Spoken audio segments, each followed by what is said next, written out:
ശ്രദ്ധിക്കുക, ഒറ്റയ്ക്കുള്ള ഡ്രൈവിംഗ് പഠനം സുരക്ഷിതമല്ല. ഡ്രൈവിംഗ് സ്കൂളിന്റെ സഹായത്തോടെ ലേണേഴ്സ് ലൈസൻസ് എടുത്തതിന് ശേഷം ഡ്രൈവിംഗ് പഠനം ഈ ഒരു ഒറ്റ വീഡിയോ കണ്ടു കഴിഞ്ഞാൽ നിങ്ങൾ കാർ ഡ്രൈവിംഗ് ഉറപ്പായിട്ടും പഠിച്ചെടുക്കും. ഞാൻ 100% ഉറപ്പ് തരികയാണ്. കാർ ഡ്രൈവിംഗ് പഠിക്കാനായിട്ട് ഒരുപാട് പരിശ്രമം നടത്തിയിട്ട് ഡ്രൈവിംഗ് പഠിക്കാൻ കഴിയാത്തവർ നിങ്ങൾ ഈ വീഡിയോ പൂർണ്ണമായിട്ട് തന്നെ കാണാനായിട്ട് ശ്രമിക്കാം.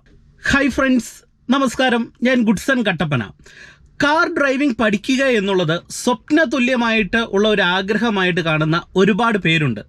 എന്നാൽ ഡ്രൈവിംഗ് പഠനം ആരംഭിക്കുമ്പോൾ ഇത് അത്ര എളുപ്പമുള്ള ഒരു കാര്യമല്ല എന്ന് വാഹനം ഓടിച്ച് പഠിച്ചു തുടങ്ങുന്ന സമയത്ത് പല ആൾക്കാരും മനസ്സിലാക്കുന്നുണ്ട്. എന്നാൽ ചില ആൾക്കാർ കാർ ഡ്രൈവിംഗ് വേഗത്തിൽ പഠിച്ചെടുക്കുന്നുമുണ്ട്. കാർ ഡ്രൈവിംഗ് പലർക്കും പഠിച്ചെടുക്കാൻ കഴിയാത്തതിന് പ്രധാനപ്പെട്ട ചില കാരണങ്ങളുണ്ട്.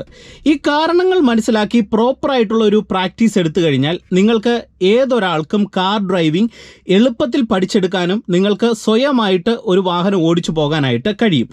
നിങ്ങൾക്ക് എങ്ങനെ സ്വയം കാർ ഡ്രൈവിംഗ് പ്രാക്ടീസ് എടുക്കാമെന്നുള്ളതാണ് ഇന്നത്തെ ഒരു വീഡിയോയുടെ കണ്ടന്റ്. അതിന് നിങ്ങൾ കൃത്യമായിട്ട് പ്രാക്ടീസ് ചെയ്യേണ്ട 5 കാര്യങ്ങളാണ് നിങ്ങളെ ഞാൻ കാണിച്ചു തരുന്നത്. ഇതിനർത്ഥം എന്ന് പറയുന്നത് നിങ്ങൾ വാഹനം പഠിക്കുന്ന സമയത്ത് നിങ്ങൾ മാത്രം വാഹനത്തിൽ ഇരുന്നു കൊണ്ട് ഡ്രൈവിംഗ് പഠിക്കുക എന്നുള്ളതല്ല. കൃത്യമായിട്ട് ഒരു ഡ്രൈവിംഗ് ഇൻസ്ട്രക്ടറുടെ അല്ലെങ്കിൽ ഒരു ഡ്രൈവിംഗ് സ്കൂളിന്റെ സഹായത്തോടു കൂടി മാത്രമേ നിങ്ങൾ ഇത് പ്രാക്ടീസ് എടുക്കാവുള്ളൂ. ഈ വീഡിയോ പ്രയോജനം ചെയ്താൽ ഡ്രൈവിംഗ് പഠിക്കുന്നവർക്ക് നിങ്ങൾ വീഡിയോ കൃത്യമായിട്ട് എല്ലാവർക്കും ഒന്ന് ഷെയർ ചെയ്ത് കൊടുക്കുക, അവർക്കും പ്രയോജനം ചെയ്യട്ടെ.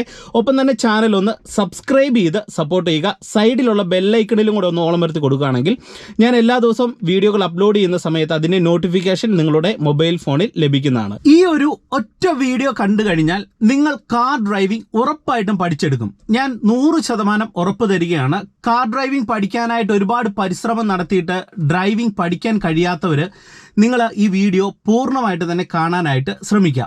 വളരെ പ്രധാനപ്പെട്ട 5 കാര്യങ്ങളാണ് നിങ്ങളെ ഞാൻ കാണിച്ചു തരുന്നത്. ഈ 5 കാര്യങ്ങൾ ഞാൻ പറയുന്ന മെത്തേഡ് അനുസരിച്ച് നിങ്ങൾ പ്രാക്ടീസ് എടുക്കാനായിട്ട് ശ്രമിക്കുക. ഓക്കെ, ഇപ്പോൾ എൻ്റെ വാഹനം കിടക്കുന്ന ചെറിയൊരു കയറ്റത്താണ്, വലിയ കയറ്റത്തൊന്നുമല്ല, ചെറിയ കയറ്റത്താണ്. ആദ്യത്തെ മെത്തേഡാണ് ഞാൻ നിങ്ങളെ കാണിച്ചു തരുന്നത്. നിങ്ങൾ കൃത്യമായിട്ട് പ്രാക്ടീസ് എടുക്കുന്ന ഒരു മെത്തേഡാണ് നിങ്ങളെ കാണിച്ചു തരുന്നത്. കാർ ഡ്രൈവിങ്ങിൽ എല്ലാവർക്കും ഏറ്റവും ബുദ്ധിമുട്ടുള്ള ഒരു കാര്യമെന്ന് പറയുന്നത് വാഹനം ഫസ്റ്റ് ഗിയറിൽ എടുക്കുന്ന സമയത്ത് വണ്ടി നിരന്തരം ഓഫായി പോകും. പ്രത്യേകിച്ച് നിരപ്പായിട്ടുള്ള റോഡിൽ വാഹനം എടുക്കുന്ന സമയത്ത് ഓഫായി പോകും. അപ്പോൾ കയറ്റത്തിലേക്ക് വന്നു കഴിഞ്ഞാൽ നിങ്ങൾക്കറിയാം വണ്ടി എന്തായാലും എടുക്കാൻ കഴിയത്തില്ല, വണ്ടി ബാക്കിലേക്ക് റോളായി പോകും, വണ്ടി ഓഫായി പോകുന്ന പ്രശ്നം ഇങ്ങനെ നിരന്തരമായിട്ട് വരും. അത് ഡ്രൈവ് ചെയ്യാനായിട്ടുള്ള ഒരു കോൺഫിഡൻസിനെ ശരിക്കും പറഞ്ഞാൽ നല്ല രീതിയിൽ ബാധിക്കുന്ന ഒരു കാര്യമാണ്. അപ്പോൾ ഡ്രൈവിങ്ങിൽ നിങ്ങൾക്ക് നല്ല കോൺഫിഡൻസ് വർദ്ധിപ്പിക്കാനായിട്ട് നിങ്ങൾ ആദ്യം പ്രാക്ടീസ് എടുക്കേണ്ടത് ചെറിയ കയറ്റങ്ങളിൽ വാഹനം നിർത്തി എടുക്കാനായിട്ട് നിങ്ങൾ നല്ല രീതിയിൽ പ്രാക്ടീസ് എടുക്കണം. പ്രാക്ടീസ് എടുക്കുമ്പോൾ അതിനുള്ള എളുപ്പവഴി എന്താണ്, അതിനുള്ള എളുപ്പമാർഗവും ട്രിക്കും എന്താണെന്നാണ് നിങ്ങൾ മനസ്സിലാക്കേണ്ടത്. ആ ട്രിക്ക് മനസ്സിലാക്കി നിങ്ങൾ പ്രാക്ടീസ് എടുക്കുക. ഇപ്പം ഞാൻ അതിനൊരു ചെറിയ ട്രിക്ക് നിങ്ങളെ കാണിച്ചു തരാം. ആദ്യം നിങ്ങളിത് പ്രാക്ടീസ് ചെയ്യുക. കയറ്റത്താണെങ്കിലും നിരപ്പത്താണെങ്കിലും വണ്ടി സ്റ്റാർട്ട് ചെയ്തെടുക്കുന്ന സമയത്ത് ആദ്യം നമ്മൾ ചെയ്യേണ്ടത് കാലെടുത്ത് ബ്രേക്ക് പെഡലിലേക്ക് ഇതുപോലെ വെക്കുക. രണ്ടാമത് ക്ലച്ച് പൂർണ്ണമായിട്ട് ചവിട്ടണം. ക്ലച്ച് രണ്ടാമതായിരിക്കണം നിങ്ങൾ ചവിട്ടേണ്ടത്, ഇല്ലെങ്കിൽ വണ്ടി ബാക്കിലേക്ക് റോൾ ആകും ബ്രേക്ക് ചവിട്ടിയില്ലെങ്കിൽ. അപ്പോൾ ഫസ്റ്റ് ബ്രേക്ക് ചവിട്ടി സേഫ്റ്റി ഉറപ്പുവരുത്തുന്നു, രണ്ടാമത് ക്ലച്ച് ചവിട്ടുന്നു, വണ്ടിയുടെ താക്കോല് ഓൺ ആക്കുന്നു, ശേഷം നമ്മൾ എന്ത് ചെയ്യുന്നു, വണ്ടി നമ്മളിവിടെ സ്റ്റാർട്ട് ചെയ്യുന്നു. ഓക്കെ, ഇപ്പോൾ ഹാൻഡ് ബ്രേക്ക് ഞാൻ റിലീസ് ചെയ്തിട്ടുണ്ട്. എന്നിട്ട് നിങ്ങൾ കയറ്റത്തെടുത്ത് പ്രാക്ടീസ് ചെയ്യണം. നിർത്തി കുറേ സമയം എടുത്ത് പ്രാക്ടീസ് ചെയ്യണം. നല്ല കോൺഫിഡൻസ് വരുത്തണം. അതിന് നിങ്ങളുടെ കാല് ബാലൻസ് ചെയ്യുന്ന സമയത്ത് കൃത്യമായിട്ട് ബാലൻസ് ആകണം, കാല് തെറ്റാനും പാടില്ല. അപ്പോൾ അതിന് നിങ്ങൾ എന്ത് ചെയ്യണം, ഇടത്തേക്കാലും വലത്തേക്കാലും ഫ്രീ ആക്കി വെക്കണം. കാല് നമ്മളവിടെ ചവിട്ടി പിടിച്ചിട്ടുണ്ട്, കാലിൻ്റെ എൻഡ് ഫ്ലോറിൽ വെക്കാതെ ജസ്റ്റ് ഫ്രീ ആക്കി വെക്കുക. ഓക്കെ, എന്നിട്ട് നിങ്ങൾക്ക് വേണമെന്നുണ്ടെങ്കിൽ വലത്തേക്കാലിൻ്റെ എൻഡ് മാത്രം ഫ്ലോറിൽ വെക്കാം, ഇടത്തേക്കാലും നിങ്ങൾ ജസ്റ്റ് ഫ്രീ ആക്കിക്കോ. എന്നിട്ട് ബ്രേക്ക് ചവിട്ടിയിട്ടുണ്ട്, ക്ലച്ചും ചവിട്ടിയിട്ടുണ്ട്. എന്നിട്ട് നമ്മൾ ക്ലച്ചിൽ നിന്ന് പതുക്കെ ഇങ്ങനെ റിലീസ് ചെയ്യുക. പതിയെ ഇങ്ങനെ കാലയച്ചു വരിക. എന്നിട്ട് വണ്ടിയുടെ സൗണ്ട് ശ്രദ്ധിക്കുക. സൗണ്ടിന് ചെറിയ വിറയലോ വേരിയേഷനോ വരുന്നുണ്ടോ എന്ന് കറക്റ്റായിട്ട് ശ്രദ്ധിക്കണം. ഇത് ഇടത്തേക്കാലം ഞാൻ ഇങ്ങനെ അയച്ചു വരുന്നു. ഇതേ വണ്ടിക്ക് ചെറിയൊരു വിറയൽ വന്നു തുടങ്ങിയ പോയിന്റ് തന്നെ ഞാൻ ഇടത്തേക്കാലം ഉപയോഗിച്ചത് ബാലൻസ് ചെയ്ത് പിടിക്കുകയാണ്. നിങ്ങൾ നോക്കുക, അങ്ങനെ ബാലൻസ് ചെയ്ത് പിടിക്കുന്നു. എന്നിട്ട് അടുത്ത ചെയ്യുന്ന സ്റ്റെപ്പ് എന്ന് പറയുന്നത് ആ വിറയൽ പോയിന്റ് നമ്മൾ കറക്റ്റായിട്ട് ബാലൻസ് ആക്കണം. ഇടത്തേക്കാലം ക്ലച്ചിൽ ബാലൻസ് ആക്കണം. ഒരു കാരണവശാലും താഴോട്ട് താഴ്ന്നു പോകാനും ക്ലച്ച് റിലീസ് ചെയ്യാനും പാടില്ല. എന്നിട്ട് ഇടത്തേക്കാലം ഉപയോഗിച്ച് അവിടെ ബാലൻസ് ചെയ്ത് പിടിച്ചിട്ട് പതിയെ ബ്രേക്ക് എന്നൊന്ന് അയച്ചു നോക്കുക. വണ്ടി മുന്നോട്ട് നീങ്ങുന്നുണ്ടോ അല്ലെങ്കിൽ വണ്ടി ബാക്കിലേക്ക് പോകുന്നുണ്ടോ എന്ന് അറിയാനാണ്. ഇപ്പം ഞാൻ ബ്രേക്കിൽ നിന്ന് അയച്ചപ്പോൾ വണ്ടി ഒരു ശകലം മുന്നിലേക്കാണ് നീങ്ങിയത്. അപ്പോൾ അതിനർത്ഥം എൻ്റെ വണ്ടി മുന്നോട്ട് പോകുന്ന പ്രതീതിയിലേക്കായിട്ടുണ്ടെന്നാണ്. അപ്പം നമ്മൾ ഏകദേശം ഒരു ഹാഫ് ക്ലച്ചിൻ്റെ അടുത്ത പോയിന്റിൽ വന്നെന്ന് നമുക്ക് മനസ്സിലാവും. എന്നാൽ വണ്ടി ബാക്കിലേക്ക് റോൾ ആകുന്നുണ്ടെങ്കിൽ എന്ത് ചെയ്യണം? വീണ്ടും പൊടിക്കും കൂടെ ക്ലച്ച് ചെയ്യുന്ന നിങ്ങൾ കാല് ഇങ്ങനെ പതുക്കെ ഒന്ന് റിലീസ് ചെയ്യുക. റിലീസ് ചെയ്ത് ബ്രേക്ക് ചവിട്ടി പിടിച്ചിട്ട് വീണ്ടും ക്ലച്ച് ചെയ്യുന്ന പതുക്കെ റിലീസ് ചെയ്ത് ആ വിറയൽ പോയിന്റ് ബാലൻസ് ചെയ്തിട്ട് വീണ്ടും ബ്രേക്ക് അയച്ചു നോക്കുക. അപ്പം നമ്മുടെ വാഹനം ഇതുകൊണ്ട് ഇതുപോലെ ബ്രേക്കിന്റെ സഹായമില്ലാതെ ചെറിയ സ്ലോപ്പിൽ നമ്മുടെ വണ്ടി നിൽക്കും. ഇപ്പം നിങ്ങൾ നോക്കുക, ഹാൻഡ് ബ്രേക്ക് വിട്ടിട്ടില്ല, വണ്ടി ഇതേ ബാക്കിലേക്കും പോകാത്ത തരത്തിൽ നമ്മുടെ വാഹനം ചെറിയ കയറ്റത്താണ് നിൽക്കുന്നത്. ഓക്കെ, അപ്പോൾ ഈ പോയിന്റ് ഇടത്തേക്കാല് ക്ലച്ച് ഉപയോഗിച്ച് ബാലൻസ് ചെയ്യാനായിട്ട് പഠിക്കണം. ഓക്കെ, എന്നിട്ട് അടുത്ത സ്റ്റെപ്പ് എന്ന് പറയുന്നത് നമ്മൾ ഈ ബ്രേക്ക് പെഡലിനോട് ചേർത്താണ് നമ്മളോട് വലത്തേക്കാല് വെച്ചേക്കുന്നത്. ആക്സിലറേഷൻ കൊടുക്കുക. അതായത് നമുക്ക് കയറ്റത്താണെങ്കിൽ നമുക്കൊരു ഇത്തിരി ആക്സിലറേഷൻ്റെ അളവ് കൂടുതൽ ആവശ്യമുണ്ട്. ഇപ്പോൾ കയറ്റത്താണ് വണ്ടി നിൽക്കുന്നത്. എന്നിട്ട് എന്ത് ചെയ്യുന്നു? ആക്സിലറേഷൻ ഞാൻ മുന്നോട്ട് കൊടുക്കുന്നു. മുന്നോട്ട് കൊടുത്തു പിടിച്ചുകൊണ്ട് ഈ വിറയൽ പോയിന്റിൽ നിന്നും ഇടത്തേക്കാല് ബാലൻസ് ഫ്രീ ആക്കിയിട്ട് ക്ലച്ച് ബാലൻസ് ചെയ്തുകൊണ്ട് പതിയെ പതിയെ ഇങ്ങോട്ട് അയക്കുന്ന സമയത്ത് നമ്മുടെ വണ്ടി ഇതുപോലെ നീങ്ങി. അപ്പോൾ ആക്സിലറേഷൻ നമ്മൾ കൊടുത്തിട്ടുണ്ട്. എന്നിട്ട് വീണ്ടും നിങ്ങൾ എന്ത് ചെയ്യണം? കയറ്റത്ത് വണ്ടി ചവിട്ടി നിർത്തണം. ക്ലച്ച് ചവിട്ടുക, ബ്രേക്കിലേക്ക് വരിക, വണ്ടി വീണ്ടും നിർത്തുക. എന്നിട്ട് വീണ്ടും ഈ സെയിം പ്രോസസ്സ് നിങ്ങൾ പ്രാക്ടീസ് എടുക്കണം. ഇനി ഞാൻ നിങ്ങളെ കാണിച്ചു തരുന്നത് നിങ്ങൾ പ്രാക്ടീസ് ചെയ്യേണ്ട രണ്ടാമത്തെ മെത്തേഡാണ്. നിങ്ങൾ കൃത്യമായിട്ട് പോയിന്റ് മനസ്സിലാക്കി ചെയ്യാനായിട്ട് ശ്രമിക്കുക. അതായത് നമ്മൾ വാഹനം മുന്നോട്ടെടുക്കാനായിട്ട് പഠിച്ചു. ഇനി നിങ്ങളുടെ പ്രശ്നം എന്ന് പറയുന്നത് ഗിയർ ഷിഫ്റ്റിംഗ് തെറ്റാൻ പാടില്ല. ഗിയർ ഷിഫ്റ്റിംഗ് നിങ്ങൾക്ക് കൃത്യമായിട്ട് ചെയ്യാനായിട്ട് കഴിയണം. ബ്രേക്കും ആക്സിലറേഷനും ക്ലച്ചും കറക്റ്റായിട്ട് കൺട്രോൾ ചെയ്യാനായിട്ട് കഴിയണം. അപ്പോൾ ഇതിന് നിങ്ങൾ ചെയ്യേണ്ട സിമ്പിൾ ആയിട്ടുള്ള ഒരു കാര്യം ഞാൻ നിങ്ങളെ കാണിച്ചു തരാം. ഇപ്പം ഞാനിതേ വാഹനം ഇവിടെ മുന്നോട്ടെടുത്തു, ഫസ്റ്റ് ഗിയർ കൊടുത്ത് എടുത്തു. എന്നിട്ട് അടുത്ത ഓരോ ഗിയർ ഇടുന്ന സമയത്ത് നിങ്ങൾ ശ്രദ്ധിക്കുക, വണ്ടിക്ക് ഞാൻ ആക്സിലറേഷൻ കൊടുത്ത് മൂവ് ആക്കി ഏകദേശം ഒരു 20 കിലോമീറ്റർ സ്പീഡായപ്പോൾ ഞാൻ സെക്കൻഡ് ഗിയറിലേക്ക് ഇടുന്നു.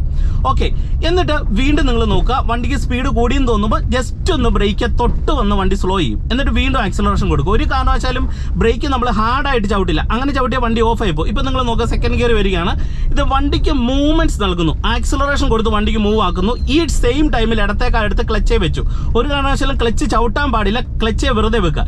എന്നിട്ട് ആക്സിലറേഷൻ കൊടുത്ത് വണ്ടിക്ക് ഞാൻ സ്പീഡാക്കാണ്. നിങ്ങൾ നോക്കിയേ, ആക്സിലറേഷൻ കൊടുത്ത് വണ്ടിക്ക് മൂവ് ആക്കി ഏകദേശം ഒരു 30 കിലോമീറ്റർ സ്പീഡായപ്പോൾ ആക്സിലറേഷൻ അയച്ചു, ക്ലച്ച് പിടിച്ചു, തേർഡ് ഗിയറിലേക്ക് ഇട്ടു, ക്ലച്ച് ഞാൻ റിലീസ് ചെയ്തു.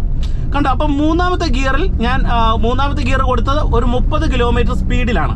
ആക്സിലറേഷൻ കൊടുത്താണ് ഗിയർ കൊടുത്തത്. ഇപ്പം തേർഡ് ഗിയറിൽ ഇങ്ങനെ വരികയാണ്. വീണ്ടും ഒരു സ്ട്രെയിറ്റ് റോഡ് വന്നു. നിങ്ങൾ പോയിന്റ് ശ്രദ്ധിച്ച് മനസ്സിലാക്കണം. സ്ട്രെയിറ്റ് റോഡ് വന്ന സമയത്ത് വീണ്ടും ഞാൻ ആക്സിലറേഷൻ കൊടുക്കാൻ റെഡിയാണ്. ഇടത്തേക്കാലെടുത്ത് ക്ലച്ചേ വെച്ചു. ആക്സിലറേഷൻ എപ്പോൾ അയച്ചോ ആ സമയത്ത് എനിക്ക് ക്ലച്ച് പിടിച്ച് ഫോർത്ത് കൊടുക്കണം. ആക്സിലറേഷൻ കൊടുത്ത് വണ്ടിക്ക് മൂവ് ആക്കി ചെറിയൊരു സ്പീഡ് ആക്കിയിട്ട് ക്ലച്ച് പിടിച്ചു, ഫോർത്ത് ഗിയറിലേക്ക് ഇട്ടു, ക്ലച്ച് എന്ന് റിലീസ് ചെയ്തു.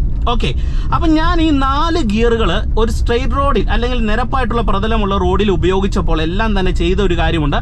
ആക്സിലറേഷൻ കൊടുത്തിട്ടാണ് ഓരോ ഗിയറും മുന്നോട്ട് വിട്ടത്. ഇപ്പം അങ്ങനെ 4ാമത്തെ ഗിയറിൽ വന്നു, ഇപ്പോൾ ഒരു ഇറക്കം വന്നു. അപ്പോൾ നമുക്ക് അവിടെ ആക്സിലറേഷൻ്റെ ആവശ്യമില്ല, ബ്രേക്കിലേക്ക് വരുന്നു.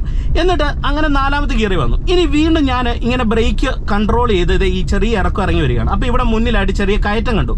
അപ്പം ഞാൻ എന്ത് ചെയ്തു? അഡ്വാൻസ് ക്ലച്ച് പിടിച്ച് ഫോർത്തിൽ നിന്ന് തേർഡിലേക്ക് ഇട്ട് ക്ലച്ച് അയച്ച് ആക്സിലറേഷൻ കൊടുത്ത് ഇങ്ങനെ കയറുകയാണ്. അപ്പോൾ കയറ്റത്തിൻ്റെ അളവ് ഇവിടെ കൂടി. അപ്പം ഞാൻ എന്ത് ചെയ്യുന്നു? അഡ്വാൻസ് ക്ലച്ച് പിടിച്ച് വീണ്ടും ഞാൻ സെക്കൻഡ് ഗിയറിലേക്ക് ഇടുന്നു.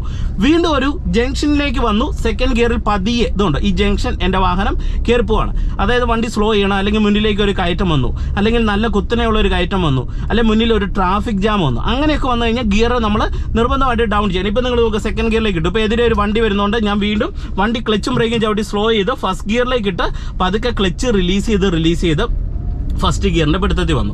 അപ്പോൾ ഇവിടെ നിരപ്പായിട്ടുള്ള പ്രതലത്തിൽ വണ്ടി മുന്നോട്ട് നീങ്ങുന്നതിനനുസരിച്ച് ഓരോ ഗിയർ ഇടുമ്പോൾ ആക്സിലറേഷൻ കൊടുത്ത് വണ്ടിക്ക് ചെറിയ ചലനമാക്കുക. അങ്ങനെ ആക്കിക്കൊണ്ടായിരിക്കണം ഓരോ ഗിയറും ഇടേണ്ടത്. ഗിയർ ഡൗൺ ചെയ്യുന്ന സമയത്ത് മുന്നിലേക്ക് കയറ്റവോ അല്ലെങ്കിൽ അങ്ങനെയുള്ള സാഹചര്യങ്ങളുണ്ടെങ്കിൽ നമ്മൾ ഗിയർ ഫോർത്തിലാണ് പോകുന്നതെങ്കിൽ തേർഡിലേക്ക് ആദ്യം ഇട്ട് കൊടുത്ത് കയറാൻ നോക്കുക. തേർഡിൽ കയറുന്നില്ലെങ്കിൽ വീണ്ടും സെക്കൻഡ് കൊടുക്കുക. സെക്കൻഡിലും കയറുന്നില്ലെങ്കിൽ ഫസ്റ്റ് കൊടുക്കുക. ഇതാണ് ഒരു ടെക്നിക്ക്. 4ാമത്തെ ഒരു മെത്തേഡ് എന്ന് പറയുന്നത്, വാഹനം ഓടിക്കുന്ന സമയത്ത് ഒരുപാട് പേരുടെ ഒരു മെയിൻ പ്രശ്നമാണ് സ്റ്റിയറിംഗ് കൺട്രോൾ തെറ്റിപ്പോകുക എന്നുള്ളൊരു പ്രശ്നം. അപ്പോൾ സ്റ്റിയറിംഗ് കൺട്രോൾ നിങ്ങൾക്ക് സ്റ്റഡിയാക്കണം. സ്റ്റഡിയായി സ്റ്റിയറിംഗ് കൺട്രോൾ നിങ്ങൾക്ക് ലഭിക്കണം. അപ്പോൾ അതിനെന്താണ് മാർഗം? അതിന് സിമ്പിൾ ആയിട്ടുള്ള ഒരു ട്രിക്ക് നിങ്ങൾ ഡ്രൈവിംഗിൽ പ്രയോഗിച്ചാൽ മതി. നിങ്ങൾ ഡ്രൈവ് ചെയ്യുന്ന സമയത്ത് നിങ്ങൾക്ക് സ്റ്റിയറിംഗ് കൺട്രോൾ കൂടുതലും തെറ്റുന്ന ചില സാഹചര്യങ്ങൾ എന്ന് പറയുന്നത്, ഒന്ന്, നിങ്ങൾക്ക് ഇതുപോലെ ഗിയർ മാറ്റുന്ന സമയത്താണ് കൂടുതൽ പല ആൾക്കാർക്കും സ്റ്റിയറിംഗ് കൺട്രോൾ തെറ്റുന്നത്. അപ്പോൾ ഗിയർ മാറ്റുന്ന സമയത്ത് നിങ്ങൾ ഒറ്റ കൈയിലേക്ക് നിങ്ങളുടെ സ്റ്റിയറിംഗ് വരുന്നുണ്ട്. ആ സമയത്താണ് പലർക്കും ഇത് തെറ്റിപ്പോകുന്നത്. അപ്പോൾ എന്ത് ചെയ്യണം, ഒറ്റ കൈയിൽ നിങ്ങൾ ശകല നേരം സ്റ്റിയറിംഗ് കൺട്രോൾ ചെയ്യാനായിട്ട് പഠിക്കുക. അത് നിങ്ങളൊന്ന് ബാലൻസ് ആയി കഴിഞ്ഞാൽ ഗിയർ ഇടുന്ന സമയത്ത് തെറ്റത്തില്ല. ഇതിനർത്ഥം നിങ്ങൾ ഒറ്റ കൈ കൊണ്ട് വണ്ടി ഓടിക്കണമെന്ന് വ്യാഖ്യാനിക്കരുത്. രണ്ട് കൈയും സ്റ്റിയറിംഗ് വീലിൽ ഉണ്ടായിരിക്കണം. അത് നമ്മുടെ റൂളാണ്. അത് തന്നെ അപകടം ഉണ്ടാകാൻ പാടില്ല. പക്ഷേങ്കിൽ ഗിയർ ഇടുന്ന സമയത്ത് നിങ്ങൾക്ക് സ്റ്റിയറിംഗ് കൺട്രോൾ തെറ്റാതിരിക്കണമെങ്കിൽ സിംഗിൾ ഹാൻഡ് ബാലൻസ് നിങ്ങൾക്ക് ലഭിക്കണം. അതിന് നിങ്ങൾ വേറെ ഒന്നും ചെയ്യേണ്ട. വലതേ കൈ എടുത്ത് സ്റ്റിയറിംഗ് വീലിൻ്റെ ഈ ഒരു ഭാഗത്ത് വെക്കുക, ഇടതേ കൈ ഗിയർ ലിവറായി ജസ്റ്റ് വെക്കുക. എന്നിട്ട് ഇതിപ്പോൾ ഫസ്റ്റ് ഗിയർ വരികയാണ്. എന്നിട്ട് എന്ത് ചെയ്യുന്നു, എൻ്റെ വാഹനം ഞാൻ റോഡിൻ്റെ ലെഫ്റ്റ് സൈഡിലേക്ക് ഇതുകൊണ്ട് ഇങ്ങനെ ചേർക്കുന്നു. എന്നിട്ട് വീണ്ടും ഞാനിത് സ്റ്റിയറിംഗ് ഇങ്ങോട്ട് പിടിച്ച് സ്റ്റിയറിംഗ് ബാലൻസ് ആക്കുകയാണ്. ലെഫ്റ്റ് സൈഡ് ചേർന്ന് വരുന്നു. എന്നിട്ട് എന്ത് ചെയ്യുന്നു, ഇടത്തെ കൈ ഗിയർ ലിവറയിലുണ്ട്, ഇടത്തെ കാല് ക്ലച്ചിലും ഉണ്ട്. വണ്ടിക്ക് മൂവ്മെന്റ്സ് നൽകി ക്ലച്ച് പിടിച്ചു, ഞാൻ സെക്കൻഡ് ഗിയറിലേക്ക് ഇടുന്നു. ഇട്ട് വീണ്ടും ഞാൻ സിംഗിൾ ഹാൻഡ് ബാലൻസ് ചെയ്യാണ്. വണ്ടി വരുന്ന സമയത്ത് വീണ്ടും രണ്ട് കൈയിലേക്ക് സ്റ്റിയറിംഗ് രണ്ട് കൈ ഉപയോഗിക്കുന്നു. എന്നിട്ട് എന്ത് ചെയ്യുന്നു, വീണ്ടും ഞാൻ എന്ത് ചെയ്യുന്നു, സിംഗിൾ ഹാൻഡ് ബാലൻസ് ചെയ്യാണ്. അതിന് ഇവിടെ കൈ ഉപയോഗിക്കുകയാണ്. ഇവിടെ കൈ ഉപയോഗിച്ചുള്ള ഗുണം എന്താണെന്ന് പറഞ്ഞാൽ ഇവിടുന്ന് നമുക്ക് ഇത്രത്തോളം ഇങ്ങോട്ട് തിരിക്കാം, ഇത്രത്തോളം ഇങ്ങോട്ട് തിരിക്കാം. ഇതുകൊണ്ടോ നിങ്ങൾ നോക്കുക, പ്രധാനമായിട്ട് നമ്മളുടെ വലത്തെ കൈയുടെ ഒരു ബാലൻസ് ആണ് സ്റ്റിയറിങ്ങിനെ നമ്മൾ ഹെൽപ്പ് ചെയ്യുന്നത്. അതായത് നമുക്ക് ഓടിക്കുന്ന സമയത്ത് ബാലൻസ് ആക്കണം ഇതുപോലെ. എന്നിട്ട് എന്ത് ചെയ്യുന്നു, ഇങ്ങനെ വരുന്നു, ഇങ്ങനെ ഇടത് ചേർന്ന് ഓടിക്കുക, ഇടത്തെ കൈ ഗിയർ ലിവറെ വെക്കുക.